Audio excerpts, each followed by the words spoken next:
How you, कैसे हैं आप लोग? उम्मीद है आप ठीक है, मैं भी ठीक हूँ।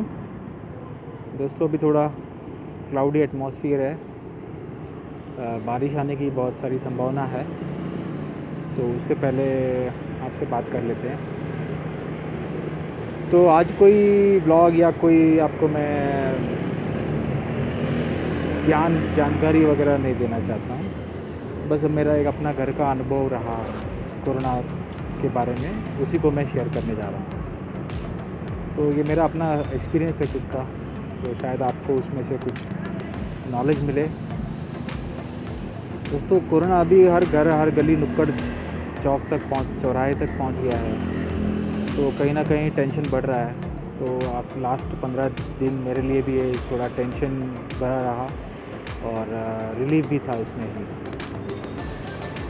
तो दोस्तों बात शुरू हुई करीबन 15 दिन पहले। पिताजी हमारे 70 साल के कोरोना के लिए पॉजिटिव पाए गए। आज भगवान की कृपा से वो ही आउट ऑफ कोरोना है, अभी कोरोना से ठीक हो गए हैं। 15 दिन हो गया है, पहले 5 दिन में ही हो गए वैसे वो, लेकिन 70 साल की उम्र थी तो थोड़ा टेंशन था।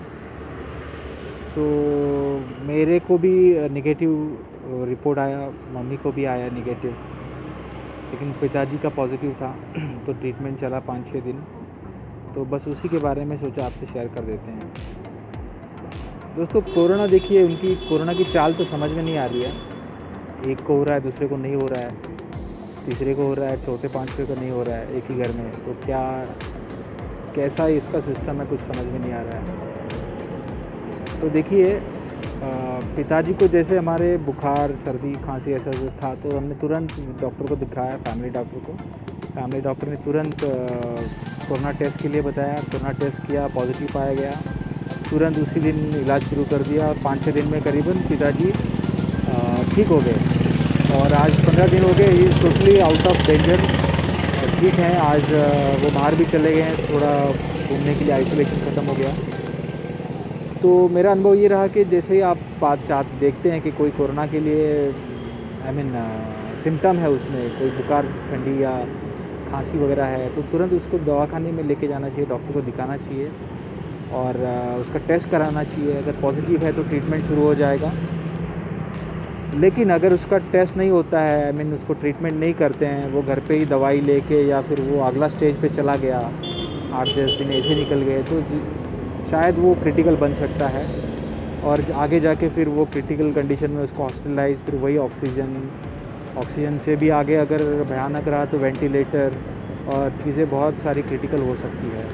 तो इसमें ध्यान रखना बहुत ज़रूरी बात है। फर्स्ट स्टेज में ही कोरोना को पकड़ में लाके अगर हम उसको ट्रीटमेंट करते हैं तो उस पर काफ़ी अच्छा इलाज हो जाता है और आगे जाके कॉम्प्लिकेशन नहीं होती है। तो ये मेरे अपने घर का अनुभव था। तो आपके भी घर में आपको किसी को है ऐसा सर्दी, जुकाम या बुखार है, तो तुरंत डॉक्टर के पास जाइए, डॉक्टर को दिखाइए और उसका ट्रीटमेंट करिए, इलाज करिए, RT-PCR करिए, रैपिड टेस्ट करिए। कोरोना है तो तुरंत उसका इलाज करिए। लेकिन उसको बस घर पे या कोई पैरासीटामोल दवाई खा के डॉक्टर को ना मिलते उससे आप निपटने का कोशिश मत करिए। ये अभी वो टाइम नहीं है, कोरोना की चाल समझ में नहीं आ रही है, तो आपको तुरंत उसमें ट्रीटमेंट लेना चाहिए। आप उसमें कोई ढिलाई नहीं बरते। तो ये मेरा एक्सपीरियंस था, सोचा आपको बताऊं मैं। और उसी को अगर हम देखें आजकल के टाइम में, आज से 10-15 दिन पहले मैं ये ऑक्सीजन को लेके बहुत सारा मैं देख रहा हूँ कि बहुत किल्लत है, शॉर्टेज है। ऑक्सीजन देख के हॉस्पिटल में कई सारे कैजुअलिटीज़ बन रही है। ऑक्सीजन बाहर से लाना पड़ रहा है, ऑक्सीजन लोगों ने घर में स्टोर करना शुरू कर दिया, कैन कर लिए। तो ये बहुत सारा स्टोरी बन रहा है इसका। तो इसी के बारे में मैं थोड़ा जानकारी दूंगा, आगे जानकारी आएगा, आप उसको देख लीजिए। और बस टेक केयर, जानकारी आगे का देखिए और मिलते हैं आपसे नेक्स्ट वीडियो में।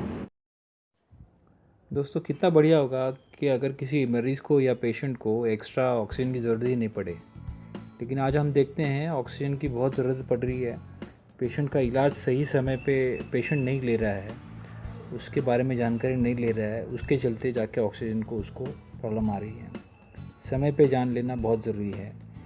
आप जानते हैं जैसे ही कोरोना डिटेक्ट होता है उसके कुछ सिम्टम्स होते हैं, कुछ सामने चीज़ें दिखाई देती है।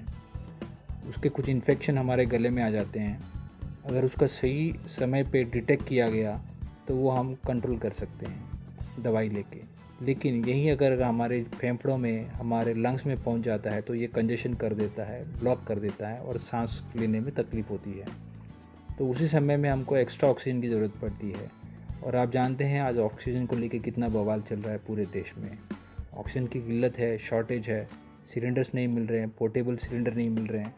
आगे जाके ये क्रिटिकल हो जाता है और बात वेंटिलेटर तक चली जाती है, वेंटिलेटर के बेड नहीं मिल रहे हैं। कितना सही होगा अगर आप भी जानें कि ऑक्सीजन घर से कैसे हम इसको बढ़ा सकते हैं। कुछ होममेड टिप्स आपको मैं देता हूँ। अगर आप ब्रीदिंग टेक्निक जानते हैं तो ब्रीदिंग में ब्रीदिंग इनहेल होता है और एक्सेल होता है। जैसे हम सांस को अंदर लेते हैं तो उसको धीरे धीरे आपको अंदर लेना है। 110 काउंट करिए मन ही मन में, सांस को अंदर लीजिए, उसको रोकिए, 1 to 10 काउंट करिए, 10 काउंट तक करने तक उसको रोकिए। और जब आप सांस छोड़ते हैं तो 1 से 10 काउंट करिए, उसको धीरे धीरे छोड़िए।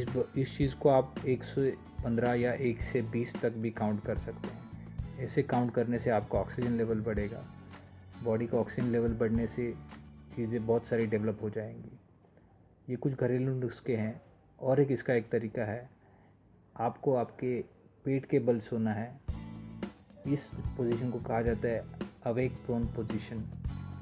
ऐसे सोने से आपका बॉडी का ऑक्सीजन लेवल बढ़ जाता है।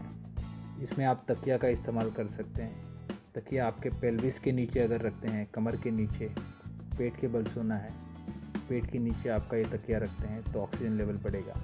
चेस्ट के नीचे भी आप इसको रख सकते हैं। अलग अलग पोजीशन में सो के ये ऑक्सीजन का लेवल बढ़ाया जा सकता है। ये साइंस प्रूवन है, ये डॉक्टर भी इसको रिकमेंड करते हैं। आई होप आपको इसका ज़रूर फ़ायदा होगा। Thank you for watching. Goodbye, take care, bye bye.